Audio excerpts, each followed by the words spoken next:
Hey everyone, it's Ben Hardy here, and in today's we're going to be talking about when the best time is to purchase a car. Before we get into this video though, as always, if you want to save time and money the next time you purchase a car, link to my car buying guide in the description down below. And if you want to see more content just like this, then I recommend you subscribe because I post videos every single day. Let's get into it.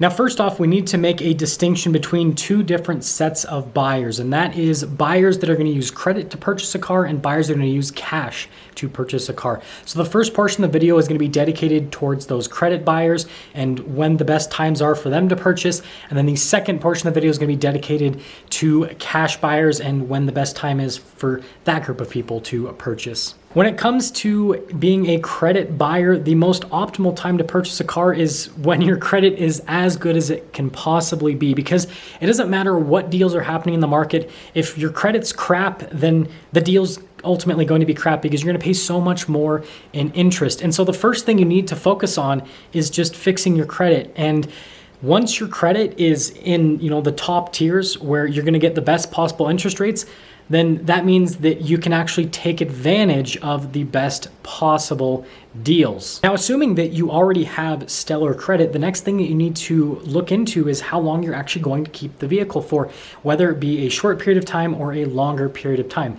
Let's first dive into the long-term purchaser. So if you're going to keep a vehicle for a long period of time, then what you want to focus on is getting that vehicle for the lowest possible price and not really concerning yourself with resale value as much. And I know this might sound counterintuitive because, people always want to maximize resale value. But again, if you're going to keep this car for a really long period of time and put a ton of miles on it and a lot of wear and tear, then chances are, no matter what it is, it's probably not going to be worth a lot in the long run, right? You're using this as more of a disposable item. And so you want to make sure that you're buying this as cheaply as you can possibly manage.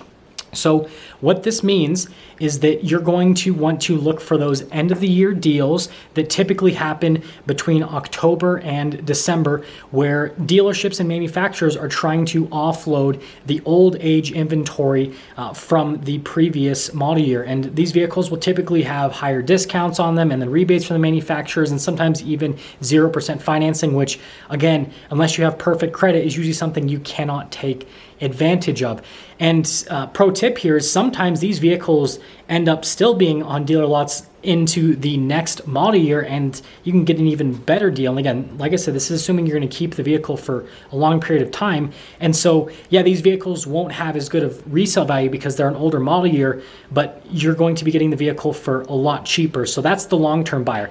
Now, diving into the short-term buyer, this is where things actually get a lot more complicated because resale value is going to be very important to you because you plan on selling this vehicle in the near future, which means that the value of the vehicle is very important, because if you lose too much value, then it's going to make it hard to transition into the next purchase. And so buying the cheapest possible vehicle isn't necessarily going to be the best thing to do, because a lot of times those end of the year deals on old model year vehicles lead to a lot of negative equity. The reason they're discounting the vehicles is because they have to, because nobody wants them. There's not enough demand to sell that product. And so what you're actually going to want to do is to be just behind the cutting edge of new releases. And what I mean by this is you basically want to purchase a vehicle right after release, but you don't want to be the first person to purchase that vehicle. And the reason being is the first person usually pays a price premium when something is just released. But then the group of people that come in just after that typically will get some level of discount, but you're still buying the vehicle soon enough in its release that you're not going to have nearly as much depreciation as someone who buys it towards the end of that model year, for example, when, again, it's getting heavily discounted because it has to be, because a lot of depreciation has happened with that vehicle. And so those are kind of the two different strategies you're going to take based on how long you're going to keep the vehicle for. Another quick tip for those of you that are purchasing with credit is to do the math on 0% APR deals that happen at the end of the year, because it's usually a trade-off. So manufacturers don't just give discounts and 0% APR for the most part. Usually what they'll do is they'll say, okay, you pay full price for a vehicle, but then we'll give you 0% interest. And the reason why you want to do the math is you want to see if you should take the discounts or the 0% APR. What I found most of the time when I worked at a dealership is unless a customer made every single payment on a 0% APR deal, they actually would have saved money if they had gone for the discount, the rebate on the vehicle, and done traditional financing instead if they're going to pay off the vehicle early. So just do the math and see which one ends up being cheaper over the course of the loan. And especially if you're going to pay it off early, then you need to do the math of what it ends up being if you pay it off early.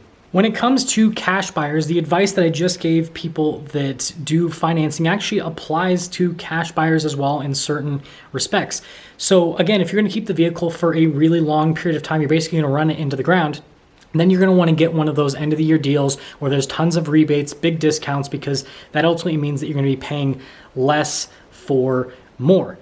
And then on the other hand, if you're going to keep the vehicle over a shorter period of time, then what you're going to want to do is, again, you're not going to want to be the first person to get something new and flashy, but you want to be probably like second in line so you can get a better deal on the vehicle, but then get it soon enough to where you would be able to sell it and still, recoup most of the money, potentially make a little bit of money. And this is actually something that I do for the business all the time. You guys have seen me go through a ton of cars on the main channel. And what I do is I basically just wait for new stuff to get released. And then, obviously a big part of it is making content on the channel. But, the secondary part of it is I know that I can drive the vehicle for 3 to 6 months and then I can sell it for what I paid for it, and sometimes even a little bit more than I paid for it, because again, I got a good deal because I wasn't the first person in line, but then I got it early enough that there was still enough demand for the vehicle that there was, still a price premium to be paid on it. However, something that does need to be stated is we are currently in a declining market, and this is where cash buyers can actually get a really good deal, and that's when the market hits its bottom. Now, we don't know exactly when the market is going to hit its bottom, but the reason why cash buyers can take advantage of this more than people that are financing is the bottom is most likely going to happen when interest rates are at their highest. And so someone who's financing might be able to buy a car for less money when it comes to the purchase price, but then they're going to be paying a lot more money in interest. So again, the deal isn't really all that good. But for someone who is paying cash, the deal will be amazing because there's no interest to be paid. And so with the market that we are currently experiencing, I would say just be patient if you're a cash buyer, especially if you're looking at used cars. Like if you're looking at anything used, I would just hold back right now and just wait for those values to drop, because they are dropping every single week. And you're not going to be able to perfectly time the bottom, just like with the stock market, right? Nobody can perfectly time the bottom, but you can at least get it somewhere around, the bottom area, right? So that you're paying significantly less for the car than what you would pay for it today or what you will pay for it in the future. Now, this leads us into the conclusion of the video, and that is to really fully answer the question of when is the best time to buy a car. And it really just depends on the position that you're in. What is your credit like if you plan on financing a car? Because again, if your credit's crap, then the best time to buy a car is once you fix your credit. And then if your credit is really good, it will depend on what you're planning on using the vehicle for and how long you're planning on keeping the vehicle. If you're going to keep it long term, then you're going to want to buy that vehicle for the least amount possible, because again, chances are with what happens with the average vehicle, by the time you're done with it, it's not going to be worth anything no matter what it is. And so you just want to buy it cheap. Whereas if you're someone who's just going to be trading every 2 to 3 years, then you're going to want to keep up with the hot, exciting product that's really desirable, so that you're not going to be losing a lot of money in terms of trade-in value, resale value overall. And so again, I'll use myself as an example. This is why I have, the new Ram TRX, I've got the new Ford Raptor and the Jeep Wrangler Rubicon 392. These are all really desirable vehicles that people will pay big money over MSRP for, and the market's softened on all of them quite a bit. But even in a regular market, these vehicles are not exactly the easiest to come by. And so the resale value holds really strong. So that means that I can drive all these vehicles, and obviously I'll have to pay gas and maintenance and all that other stuff, but with American vehicles, it's actually really cheap. Not the gas, but the maintenance part of things.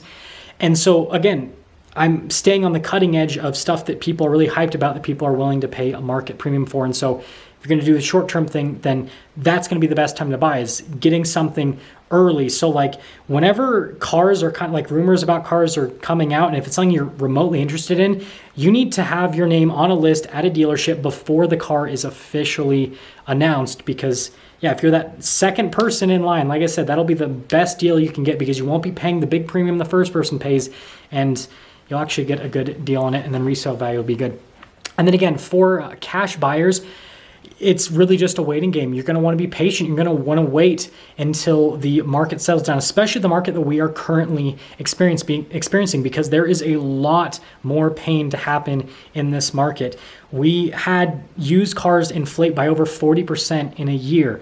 They have to come down. And so, yeah, we've come down by quite a bit. We're like, with certain used cars, we're down by like, 10, 15, sometimes even 20% in certain segments. But again, we still got a lot more to go. Anyways, that's going to sum things up for today's video. Hopefully this helped you out. Again, if you're going to see more content just like this, then I recommend you subscribe, because I post these videos every single day. I'll see you.